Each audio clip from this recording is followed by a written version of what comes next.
இந்தியாவுல வந்துட்டு எத்தனையோ பேர் கிரிமினல்ஸா இருப்பாங்க. ஆனா வந்து பார்த்தீங்கன்னா, ரொம்பவுமே இந்தியாவுக்கே வந்து துரோகம் செய்ற மாரி ஒரு ஒரு சில கிரிமினல்ஸ் தான் இருப்பாங்க. அதுல வந்து பார்த்தீங்கன்னா, ஒரு முக்கியமான இடத்துல இருக்கிறவர் தான் ரொம்ப ரொம்ப ஒரு மோஸ்ட் வாண்டட் கிரிமினல் வந்து பார்த்தீங்கன்னா, ஆட்டிக் அகமது. அவரோட பேர் வந்து ஆட்டிஃப் அகமது அப்படின்னு சொல்லி துரந்தர் படத்துல காமிச்சிருப்பாங்க. ஆனா வந்து கொஞ்சம் பேர் மாற்றம் பண்ணலாம் அப்படின்னு சொல்லிட்டு அந்த கடைசி இந்த வேர்ட மட்டும் தூக்கி ஆட்டிக் அப்படிங்கிற பேர வந்து ஆட்டிஃப்னு மாத்திருப்பாங்க. இவர் வந்து நார்மலா வந்து கொலை குத்தம், அப்புறம் வந்து கொள்ளை அடிக்கிறது, அப்புறம் வந்துட்டு நிலத்தை வந்து அபகரிச்சு புடுங்குறது, இந்த மாதிரி வந்து ஒரு பேசிக்கான ஒரு கிரைம் தான் பண்ணிட்டு இருக்காரு அப்படின்னு நினைச்சிட்டு இருக்கிற போலீஸ் எல்லாருமே வந்துட்டு பாத்தீங்கன்னா, ஒரு இந்தியன் கவர்மெண்ட்டுக்கு என்ன ஒரு ஷாக்குன்னு பாத்தீங்கன்னா, இவர் வந்து பாகிஸ்தானோட ஐஎஸ்ஐ இருக்குல்ல, அவங்க கூட லிங்க்ல இருந்திருக்காரு. அது மட்டும் இல்லாம லஷ்கர் தொய்பா அப்படிங்கிற அந்த ஒரு தீவிரவாத இயக்கம் இருக்குல்ல, அவங்க கூடயும் வந்து தொடர்பு இருந்திருக்காரு. அவங்க கிட்ட இருந்து நிறைய ஃபண்ட்ஸ் இவர் வாங்கியிருக்காரு. இவர்கிட்ட இருந்து நிறைய கன் எல்லாம் வந்து, அதாவது இந்த படத்துல காமிச்சிருப்பாங்களா, எக்ஸாக்ட் அதே தான். அவங்களுக்கு வந்து ஏகப்பட்ட கன்ஸை வந்து ஸ்பான்சர் பண்ணது வந்து இவர் தான். அதுக்கேற்ற மாதிரி அவர் வந்து ஏகப்பட்ட பணமும் வாங்கியிருந்திருக்காரு. இதை கண்டுபிடிச்சதுக்கு அப்புறம் தான் இந்தியன் கவர்மெண்ட்டுக்கு வந்து ஒரு பெரிய ஷாக் ஆகுது. இன்னைக்கு இந்த வீடியோல வந்துட்டு இவரோட வாழ்க்கை வரலாறு பத்தி தான் பார்க்க போறோம். இவர் எந்த அளவுக்கு ஒரு பெரிய கிரிமினல் அப்படிங்கறத பத்தி தான் நான் பார்க்க போறோம்.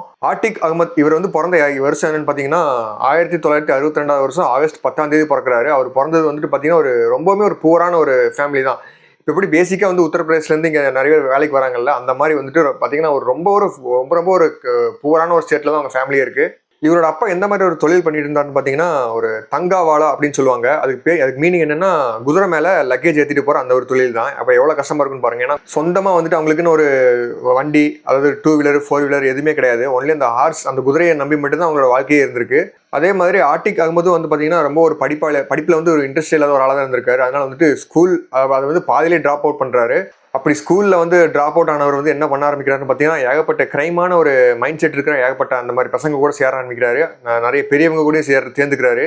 அப்படி பெரிய பெரிய அந்த லோக்கல் டான்ஸ்ல இருக்காங்களா, அவங்க கூட வந்து சேர்ந்ததுக்கு அப்புறம் ஏகப்பட்ட அந்த திருட்டு, அப்புறம் இந்த மாதிரி செயின் பறிப்பு, அந்த மாதிரி ஏகப்பட்ட ஒரு கிரைம்ஸ்லாம் பண்ணிட்டு இருக்காரு. அப்படி பண்ணிட்டு இப்படியே போயிட்டு இருக்கிற அந்த அவரோட ரொட்டீன் லைஃப்ல வந்துட்டு பார்த்தீங்கன்னா 1979 கரெக்டாக ஒரு மர்டர் வந்து பண்ணிடுறாரு. அந்த மர்டர் வந்து பண்ணும்போது அவருக்கு வந்து கிட்டத்தட்ட வெறும் 17 வயசு தான். ஆனால் அந்த இந்தியன் ரூல்ஸ் படி வந்து பார்த்தீங்கன்னா 18 வயசுக்கு மேலே பண்ணாதான் அது வந்து ஒரு பெரிய கிரைமாக எடுத்துப்பாங்க. அப்போதான் அவங்களை வந்து பனிஷ்மெண்ட் கொடுப்பாங்க. ஆனால் வெறும் 17 வயசு தான் அப்படிங்கிறனால வந்துட்டு அப்பயுமே வந்து அவர் மேலே வந்து குண்டாஸ் ஆக்ட் வந்து பாயுது. ஆட்டிக் அகமது தான் வந்துட்டு பார்த்தீங்கன்னா 17 வயசுலேயே வந்துட்டு குண்டாஸ் ஆக்ட் வாங்கின முதல் ஆள் அப்படின்னு சொல்லி பேர் எடுக்கிறாரு. எங்கன்னு பார்த்தீங்கன்னா பிரக்யாராஜ், அதாவது வந்து உத்தரப்பிரதேசில் தான் இருக்கு. அப்பவே அந்த கேஸ் வாங்கின அந்த நாள்ல இருந்து வந்து பார்த்தீங்கன்னா அவரும் சரி அவரோட ஃபேமிலி சரி பிரிஞ்சிடுறாங்க. ஏன்னா அவங்க ஃபேமிலிக்கு வந்து சுத்தமாக பிடிக்கல இந்த மாதிரி வந்து இவர் வந்து இந்த மாதிரி கிரைம்ஸ்லாம் ஈடுபடுறது வந்து அவங்களுக்கு சுத்தமாக பிடிக்கல. ஏன்னா அவங்க வந்துட்டு ரொம்ப ஹம்பிளான ஒரு ஃபேமிலியாக தான் இருந்திருக்காங்க. அதுக்கப்புறம் அவர் வந்து வெறும் 17 வயசுல தான் வந்து அந்த மர்டர் பண்ணாரு. அப்படிங்கிறனால வந்துட்டு அவர் அதுக்கப்புறம் சீக்கிரமே வெளியே வந்துடுறாரு. வெளியே வந்ததுக்கப்புறம் அவர் என்னென்ன பண்ண ஆரம்பிக்கிறாருன்னு பார்த்தீங்கன்னா, இந்த ரயில்வே ட்ராக்லாம் இருக்குல்ல, அந்த ஸ்டீல் ட்ராக்கு, அதெல்லாம் வந்துட்டு எடுத்துட்டு போய் பிளாக் மார்க்கெட்ல வித்து நிறைய காசு பார்த்துருந்துருக்காரு. இதுக்கு மேல ஒரு படி மேல போய் இந்த கவர்மெண்ட் கான்ட்ராக்டர்ஸ்ல இருக்காங்கல்ல, அவங்களெல்லாம் வந்துட்டு மிரட்டி, ஆளுங்களெல்லாம் வச்சு மிரட்டி, கத்தி வச்சு மிரட்டி என்ன பண்றான்னு பாத்தீங்கன்னா, இந்த மாதிரி ரயில்வே ஸ்கிராப் எல்லாம் இருக்குல்ல, அந்த வேஸ்டான அந்த ஒரு கழிவு, அந்த பழைய இரும்பெல்லாம் இருக்குல்ல, அது எல்லாமே வந்து எனக்கு வந்து கொடுங்க அப்படிங்கிற மாதிரி மிரட்டி வாங்கியிருக்காரு. அதுக்கப்புறம் வந்துட்டு லேண்ட் கிராபிங், அதாவது நிலத்தை வந்து அவருக்கு வந்து சொந்தமே இருக்காது. ஆனா வந்துட்டு பாத்தீங்கன்னா யாரெல்லாம் வந்துட்டு நிலம் வாங்குறாங்களோ அவங்களெல்லாம் மிரட்டி, இந்த வில்லேஜஸ் சைட்ல எல்லாம் வந்து பாத்தீங்கன்னா ரொம்ப சாஃப்டான ஹார்ட்டட் பீப்புளா இருப்பாங்கல்ல, அவங்க கிட்ட எல்லாம் போய் மிரட்டி நிலத்தை வந்து வாங்குறது, இந்த மாதிரி ஏகப்பட்ட ஒரு கிரைம்லாம் பண்ணிட்டு இருந்திருக்காரு. அதுக்கப்புறம் பாத்தீங்கன்னா இன்னொரு பெரிய கிரைம்ல வந்து கால் பதிக்கிறாரு. அதுதான் வந்துட்டு கிட்னாப்பிங். இந்த மாதிரி கிட்னாப் பண்ணி அவங்க கிட்ட இருந்து, அவங்க பேரண்ட்ஸ் கிட்ட இருந்து காசெல்லாம் படிக்கிறதா இருக்கட்டும், இந்த மாதிரி ஏகப்பட்ட அவர் பண்ணாத கிரைமே இல்லைன்னு சொல்லலாம். இந்த மாதிரி ஒரு மோசமான கிரைம் தான் அவர் பண்ணிட்டு இருந்திருக்காரு. இந்த ஒரு கிரைம் எல்லாம் வந்துட்டு இவர் எந்த அளவுக்கு தைரியமா பண்றாருன்னு பாத்தீங்கன்னா, எதனால தைரியமா பண்றாருன்னு பாத்தீங்கன்னா, இவருக்கு மேல வந்துட்டு ஒரு டான் இருந்திருக்காரு, ஒரு தாதா மாதிரி ஒருத்தர் இருந்திருக்காரு. அவர் கீழே தான் வந்துட்டு இதை வந்து தைரியமா பண்ணிட்டு இருந்திருக்காரு. அந்த உத்தரப்பிரதேசில் இருக்கிற அந்த ஒரு தாதாவோட பேர் என்னன்னு பாத்தீங்கன்னா சந்து பாபான்னு சொல்லுவாங்க. அந்த காலத்துல அவருக்கு கீழே தான் நிறைய ரவுடிஸ்லாம் இருப்பாங்க. அதில் ஒருத்தராக தான் வந்து பார்த்தீங்கன்னா நம்ம ஆட்டிக் அகமது இருந்திருக்காரு. அதனால தான் வந்துட்டு இவ்வளோ தைரியமாக வந்து இவ்வளோ பெரிய கிரைம்ஸ் எல்லாம் அசால்ட்டாக பண்ணிட்டு இருக்காரு. அந்த சந்து பாபாவும் வந்து சாதாரண ஆள்லாம் கிடையாது. அவர் வந்துட்டு எலெக்ஷன்லாம் நிற்கிற அளவுக்கு ஒரு வசதி படைச்சவர் தான். அது மட்டும் இல்லாமல் அவர் வந்து எம்எல்ஏவும் இருந்திருக்காரு. அப்படி வந்துட்டு 1989 வந்து ஒரு எலெக்ஷனில் வந்துட்டு அவர் தோத்து போயிடுறாரு. அதனால வந்துட்டு ஒரு கேங் வாரே வருது. அந்த கேங் வாரில் வந்துட்டு போலீஸ் என்கவுண்டரில் வந்துட்டு இவரை வந்து போட்டு தள்ளிடுறாங்க சந்து பாபாவை. அதுக்கப்புறம் அந்த சந்து பாபாவோட பிளேஸ்ல வந்து யாராவது வந்து உட்காந்து ஆகணும் அப்படிங்கிற அந்த ஒரு தேடல் இருந்துச்சு. அப்படி இருக்கும்போது வந்துட்டு பார்த்தீங்கன்னா கரெக்டாக ஆட்டிக் அகமது வந்து கரெக்டாக அந்த 2 கையிலையும் பிடிச்சிக்கிறார் அந்த வாய்ப்பை. கரெக்டாக அந்த சந்து பாபாவோட பிளேஸ் வந்து அவர் வந்து உட்கார்றாரு. இதுக்கு முன்னாடி சந்து பாபாலாம் என்னென்ன ஆக்டிவிட்டீஸ்லாம் பண்ணிட்டு இருந்தாரோ அதெல்லாம் அப்படியே கண்டினியூ பண்றாரு. அது போக இவர் எக்ஸ்ட்ராவா இன்னும் நிறைய கிரிமினல் ஆக்டிவிட்டீஸ்லாம் இதில் வந்து இன்வால்வ் பண்றாரு. அந்த நெட்வொர்க்கை வந்து இவர் வந்து ரொம்ப ஒரு பெரிய லெவலில் இன்க்ரீஸ் பண்ணதுக்கப்புறம் வந்துட்டு பார்த்தீங்கன்னா 1990s ரொம்பவே ஸ்ட்ராங் ஆயிடுறாங்க இவரோட கேங்கு. அந்த பேர் என்னன்னு பார்த்தீங்கன்னா இன்டர்ஸ்டேட் கேங் 227 அப்படிங்கிறது அவங்களோட பேர். இந்த ஒரு கேங்கு கிட்ட வந்து பார்த்தீங்கன்னா இந்த ஆட்டிக் அகமதோட இந்த ஒரு கேங்கு கிட்ட போலீஸே வந்து வாக்குவாதம் பண்ணுறதுக்கு தயங்குவாங்க. ஏன்னா அந்த அளவுக்கு வந்துட்டு பார்த்தீங்கன்னா போலீஸே வந்து நிறைய பேர் வந்து கொல்றதா இருக்கட்டும், இந்த மாதிரி ஆக்டிவிட்டிஸ்லாம் வந்துட்டு இவரோட ஆளுங்கெல்லாம் பண்ணிட்டு இருந்திருக்காங்க. அதுவும் எந்த மாதிரி வெப்பன்ஸ்ல யூஸ் பண்றாங்கன்னு பார்த்தீங்கன்னா AK-47, அதாவது இந்த துரந்தர் படத்தில் காமிச்சிருப்பாங்களே ரிவெஞ்சில், அந்த படத்தில் காமிச்ச அதே விஷயத்த தான் இங்கே ரியலே பண்ணிட்டு இருந்திருக்காரு 1990s. இந்த சின்ன சின்ன லெவல்ஸில் இருக்கிற இந்த போலீஸில் இருப்பாங்களா கான்ஸ்டபிள், அப்புறம் இந்த மாதிரி ஏட்டையெல்லாம் இருக்காங்களா, அவங்களெல்லாம் வந்துட்டு ஈஸியாக போட்டு தள்ளுறதா இருக்கட்டும், இந்த இதை வந்து மறைக்கிறதுக்காக இந்த பெரிய பெரிய அஃபீஷியல்ஸ்க்கெல்லாம் காசு கொடுத்து அவங்களே வாங்குறதா இருக்கட்டும், இந்த மாதிரி வந்து இமேஜினே பண்ண முடியாத அளவுக்கு ஒரு வில்லனிசம் வந்து ரியலாக பண்ணிட்டு இருந்திருக்காரு.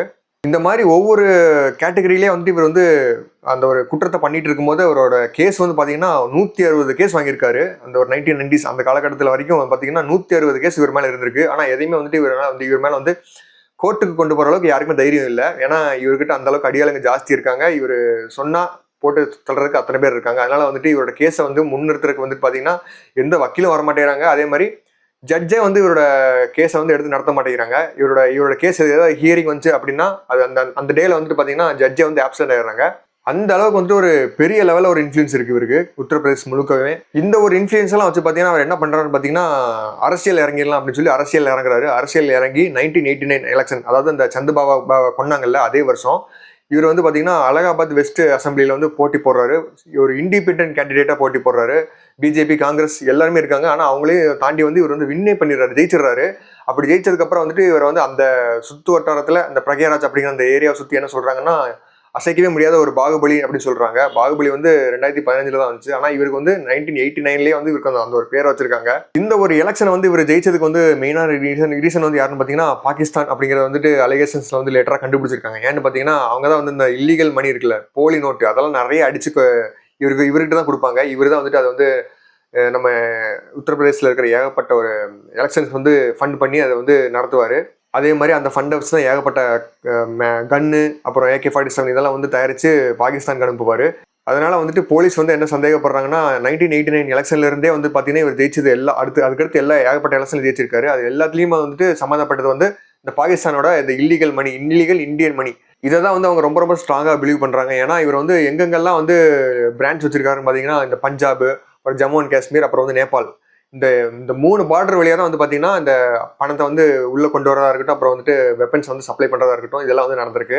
இந்த மாதிரி வந்து 1989 2012 வரைக்குமே வந்து பார்த்தீங்கன்னா ஏகப்பட்ட எலெக்ஷன்ஸ் ஜெயிச்சிருக்காரு. எல்லாத்துக்குமே காரணம் வந்து பார்த்தீங்கன்னா இந்த பாகிஸ்தானோட அந்த இல்லீகல் மணி தான் அப்படிங்கிறது கண்டுபிடிக்கிறாங்க. கரெக்டாக இந்த 2012 அப்படிங்கிற டைம்ல தான் வந்துட்டு பார்த்தீங்கன்னா இந்த மாதிரி ஒரு விஷயம் மணி லாண்டரிங் வந்து நடந்துட்டு இருக்கு பாகிஸ்தானுக்கும் இந்தியாவுக்கும் அப்படிங்கிறத வந்து கண்டுபிடிக்கிறாங்க. அதே தான் வந்து பார்த்தீங்கன்னா துரந்தர் படத்துலேயே காமிச்சிருப்பாங்க. இந்த SP சௌத்ரி, அப்புறம் வந்துட்டு மேஜர், இந்த மாதிரி ஏகப்பட்ட விஷயத்தெல்லாம் கண்டுபிடிப்பாங்கல்ல, அதெல்லாம் வந்துட்டு பார்த்தீங்கன்னா இந்த ஒரு காலகட்டத்தில் தான். அதனால தான் வந்துட்டு அந்த பணத்தெல்லாம் அப்படியே ஸ்டாப் பண்ணிட்டாங்க. அதுக்கப்புறம் வந்துட்டு பார்த்தீங்கன்னா 2014 வந்துட்டு மோடி வந்திருக்காரு. அதுக்கப்புறம் வந்து இதனால தான் வந்து இந்த ஒரு ரீசனால தான் வந்து பணத்தை வந்து டிமானிட்டைஸ் பண்ணாங்களா அப்படிங்கிறது தெரியாது. ஆனால் வந்து பார்த்தீங்கன்னா இந்த ஒரு காரணத்தினால தான் வந்துட்டு பார்த்தீங்கன்னா இவருக்குமே வந்துட்டு பணத்தை வந்து சப்ளை பண்ணுறதுல வந்து ஒரு சிக்கல் இருந்திருக்கு. அதனால வந்துட்டு அதுக்கப்புறம் நடந்த எந்த ஒரு எலெக்ஷன்லையுமே வந்து இவர் ஜெயிக்கவே இல்லை, ரொம்ப படுதோல்வி தான் அடைஞ்சிருக்காரு. அது மட்டும் இல்லாமல் இவர் வந்து ஜெயிலில் இருக்கும்போதுமே வந்து பார்த்தீங்கன்னா கண்டெஸ்ட்லாம் பண்ணிட்டு இருந்திருக்காரு. இவர் ஒன்று சொன்னாருன்னா அதை வந்து பண்ணி கொடுக்கறதுக்கு ஏகப்பட்ட கவர்மெண்ட் அஃபீஷியல்ஸே வந்து பார்த்தீங்கன்னா இவருக்கு கீழே தான் இருக்காங்க. இவர் வந்து 2019 வந்து வாரணாசி அப்படிங்கிற அந்த ஒரு தொகுதியில் வந்து இண்டிபெண்டன்ட் கேண்டிடேட்டாக வந்து போட்டி போடுறாரு. யாருக்கு அகேன்ஸ்டாக பார்த்தீங்கன்னா நரேந்திர மோடிக்கு அகேன்ஸ்டாக போட்டி போடுறாரு. அப்படி போட்டி போட்டு படுதோல்வி, டெபாசிட் வாங்குறது அந்த அளவுக்கு கூட போக தேவையில்லை, வெறும் 833 ஓட்டு தான் வாங்கி தோக்குறாரு. அந்த அளவுக்கு ஒரு மோசமான ஒரு தோல்வி தான். ஏன்னா இந்த காலகட்டத்தில் தான் வந்து பார்த்தீங்கன்னா இவர் மேலே வந்து ஏகப்பட்ட அந்த ஒரு இவரோட சுயரவம் வந்து தெரிய ஆரம்பிச்சிருச்சு நிறைய மக்களுக்கு. இவர் வந்து பாகிஸ்தானுக்கு வந்து ஃபண்டெல்லாம் சப்ளை பண்ணிட்டு இருக்காரு, அதாவது கன்று சப்ளை பண்ணிட்டு இருக்காரு. இவருக்கு வந்து ஏகப்பட்ட ஃபண்டு வந்து வந்திருக்கு அப்படிங்கிறது தெரிய ஆரம்பிச்சிருச்சு. அதனால வந்துட்டு இவர் அப்படியே ஓரங்கட்ட ஆரம்பிச்சிட்டாங்க. ரொம்பவுமே முக்கியமான ஒரு விஷயம் என்னன்னு பார்த்தீங்கன்னா இந்த 2008 அந்த மும்பை அட்டாக் இருக்குல்ல, தாஜ் அட்டாக், அதில் கூட இவருக்கு வந்து இவரோட ஸ்பான்சரும் கொஞ்சம் இருக்கு. தாவூத் இப்ராஹிம் அந்த மாதிரி ஒரு பெரிய பெரிய ஆளுங்களோட ஸ்பான்சர் இருந்தாலும் இவரோட ஸ்பான்சருமே வந்து பார்த்தீங்கன்னா அந்த வெப்பன்ஸ்ல வந்துட்டு கொஞ்சம் இருக்கு. இந்த மாதிரி ஒரு சென்டிமெண்ட் தான் வந்து பார்த்தீங்கன்னா இவர் வந்து தோக்கறதுக்கு மெயினான ஒரு ரீசனாகவும் இருக்கு. இந்த அளவுக்கு வந்துட்டு வெப்பன் சப்ளை பண்ற அளவுக்கு இவ்வளோ பெரிய ஆளை இவர் எப்படி உருவானாருன்னு பார்த்தீங்கன்னா எந்த அளவுக்கு உருவாயிருக்காருன்னு பார்த்தீங்கன்னா கிட்டத்தட்ட 11,000 கோடி வந்து இவர்கிட்ட சொத்து இருந்திருக்கு. சொத்துனா அதாவது இந்த மாதிரி பணமாவே எடுத்திருக்காங்க, போலீஸ் கண்டுபிடிச்சிருக்காங்க, உத்தரப்பிரதேஷ் போலீஸ். அதுபோக இவரோட ப்ராப்பர்ட்டி, இவர் சொந்தமான சொத்தெல்லாம் போய் ஆராய்ஞ்சு பார்த்ததுக்கப்புறம் ஏகப்பட்ட கன்னெல்லாம் எடுக்கிறாங்க வெளியே. அதெல்லாமே இந்த ஒட்டுமொத்த ஒர்த்துமே வந்து பார்த்தீங்கன்னா 11,000 கோடி. எந்த அளவுக்கு வந்து ஒரு செல்வாக்கா இருந்திருப்பாருன்னு பார்த்துக்குங்க. இந்த மாதிரி ஏகப்பட்ட விஷயம் கண்டுபிடிச்சாலும் அவரை வந்துட்டு அரெஸ்ட் பண்றாங்க, உள்ள போடுறாங்க. ஆனா வந்துட்டு பார்த்தீங்கன்னா திரும்பி பெயிலில் வந்துடுறாரு. ஏன்னா இவருக்கு வந்து ஏகப்பட்ட சுற்றி இன்ஃப்ளூயன்ஸ் இவருக்கு ஜாஸ்தி இருக்குல்ல, அதனால வந்துட்டு ஈஸியாக அவர் வந்து பெயிலே எடுத்துடுறாங்க. இவர் மேலே வந்து பொய்யான குற்றச்சாட்டு வைக்கிறாங்க அப்படின்னு சொல்லி வெளியே எடுத்துடுறாங்க. ஆனால் இவர்கிட்ட வந்து ஏகப்பட்ட அந்த ஐஎஸ்ஐ, அப்புறம் வந்து லக்ஸரி தைபா, இவங்களோட ஏகப்பட்ட சீக்கிரஸ்லாம் மாட்டிடுச்சு. அப்படிங்கிறனால வந்து இவர் வந்து ஒரு தேச துரோகியாக அறிவிச்சு இவரை வந்து அரெஸ்ட் பண்ணி கூட்டிகிட்டு போயிட்டு இருக்காங்க. எப்போன்னு பார்த்தீங்கன்னா ஏப்ரல் 15, 2023 வருஷம். அப்போதான் வந்துட்டு இவர் இறந்து போறாரு. அந்த வருஷம் இவர் வந்து அரெஸ்ட் பண்ணி கொண்டு போயிட்டு இருக்காங்க சபர்மதி சென்ட்ரல் ஜெயில். இது எங்க இருக்குன்னு பார்த்தீங்கன்னா குஜராத். அங்கே வந்து இவர் கூட்டிகிட்டு போயிட்டு இருக்காங்க. அப்படி போயிட்டு இருக்கும்போது ஒரு நைட்டு டைம், அதாவது ஈவினிங் டைம் வச்சுக்கோங்களேன். அந்த டைம் வந்து கரெக்டாக 2 பேர் வந்து இவரை ஷூட் பண்ணிடுறாங்க. இவரையும் சரி, இவரோட தம்பி அஷ்ரஃப் அப்படிங்கிற 2 பேர்த்து வந்து ஷூட் பண்ணுறாங்க. இத்தனைக்கும் ஏகப்பட்ட மீடியா பீப்புள் வந்து லைவ்ல அதை வந்து அவர் வந்து பேட்டி எடுத்துட்டு இருக்காங்க. லைவ்ல அப்படியே நடந்து வந்துட்டு இருக்காங்க. இது வந்து படத்துலையும் காமிச்சிருப்பாங்க. இது வந்து யூடியூப்ல ஏகப்பட்ட வீடியோ இருக்கு. இப்போ நீங்க அதை போய் ஆர்த்திக் அஹ்மத் மர்டர் அப்படி சொல்லி பாட்டி சர்ச் பண்ணிங்கனாவே போதும், எல்லாமே வரும். அந்த வீடியோ வந்து தெளிவா இருக்கு. 2 பேர் ஷூட் பண்றாங்க. அது யாருன்னு பாத்தீங்கன்னா உமேஷ் பால் அப்படிங்கிற ஒருத்தர் எக்ஸ்-எம்எல்ஏ. அவரை வந்து இவர் வந்து கொண்டிருப்பாரு. ஆர்த்திக் அஹ்மத் 2005 கொண்டிருப்பாரு. அதுக்கு பழிவாங்கிற விதமா தான் வந்துட்டு பாத்தீங்கன்னா இவரை வந்து கொண்டிருக்காங்க. ஆர்த்திக் அஹ்மதை வந்து இந்த மாதிரி மர்டர் பண்ணாமல் இருந்திருந்தாங்கன்னா ஏகப்பட்ட விஷயம் வந்து பாகிஸ்தானோட விஷயங்கள் எல்லாமே வந்து தெரிஞ்சிருந்திருக்கலாம். ஏன்னா இன்னும் நிறைய இன்வெஸ்டிகேஷன்லாம் போக வேண்டியது இருந்துச்சு. ஆனால் அதை வந்து பாதியிலே கெடுத்துட்டது வந்து யாருன்னு பார்த்தீங்கன்னா இந்த உமேஷ் பால், அவரோட ஆதரவாளர்கள் எல்லாருமே சேர்ந்து தான் இந்த ஒரு விஷயத்தை கெடுத்து விட்டாங்கன்னு சொல்லலாம். ஏன்னா அதனால வந்துட்டு பார்த்தீங்கன்னா அவங்களே இப்போ வந்து ஜெயிலில் போட்டு வச்சிருக்காங்க. லைஃப் டைம் சென்டென்ஸ் கொடுத்து வச்சிருக்காங்க. ஏன்னா இந்நேரம் வந்து ஆர்த்திக் அஹ்மத் மட்டும் உயிரோடு இருந்திருந்தாருன்னா ஏகப்பட்ட விஷயம், பாகிஸ்தானோட ஏகப்பட்ட விஷயம் வந்து வெளியே வந்துருக்கும். ஆனால் அது வந்து நடக்காமல் நம்ம இந்தியர்களே வந்து தடுத்து விட்டாங்க, கெடுத்து விட்டாங்கன்னு சொல்லலாம். இதுதான் நம்மளோட ஆர்த்திக் அஹ்மத்தோட ஒரு வாழ்க்கை வரலாறு. இந்த ஆர்த்திக் அஹ்மத் அப்படிங்கிறவர் வந்து எப்போ ஃபேமஸ் ஆனார்னு பார்த்தீங்கன்னா, ஆஃப்கோர்ஸ் இந்த துரந்தர் ரிவெஞ்ச் அந்த படத்தினால தான் வந்துட்டு இவர் இப்படி ஒருத்தர் இருக்காரு அப்படிங்கிறதே வந்து தெரிய வந்துச்சு நிறைய பேருக்கு. அதனால தான் வந்துட்டு நானே இப்போ இந்த வீடியோவில் பேசிகிட்டு இருக்கேன். ஆனால் வந்துட்டு எல்லாத்துக்கும் மேலே இவர் வந்து ஒரு முக்கியமான ஒரு இந்தியாவோட ஒரு முக்கியமான ஒரு கிரிமினல் லிஸ்ட்லேயே வந்துட்டு டாப்பில் இருக்காரு. அது வந்து நிறைய பேருக்கு தெரியாமே இருந்திருக்கு. இந்த ஒரு படத்தினால தான் வந்துட்டு நிறைய பேருக்கு அந்த ஒரு அவேர்னஸே வந்திருக்கு. ஸோ இந்த வீடியோ வந்து பார்த்தவங்க எல்லாருக்கும் ஒரு இன்ஃபர்மேட்டிவாக இருந்திருக்கும். இப்படி ஒரு விஷயம்லாம் நடந்திருக்கா, இப்படி ஒரு பெரிய ஒரு கிரிமினல் இருந்திருக்காரா அப்படிங்கிறது வந்துட்டு நம்ம இந்தியாவில் ஒரு சுவாரஸ்யமாக இருந்திருக்கும்னு நினைக்கிறேன். இந்த வீடியோ வந்து கண்டிப்பாக எல்லாருக்கும் பிடிச்சிருக்குன்னு நினைக்கிறேன். தேங்க்யூ ஆல் ஃபார் வாட்சிங்.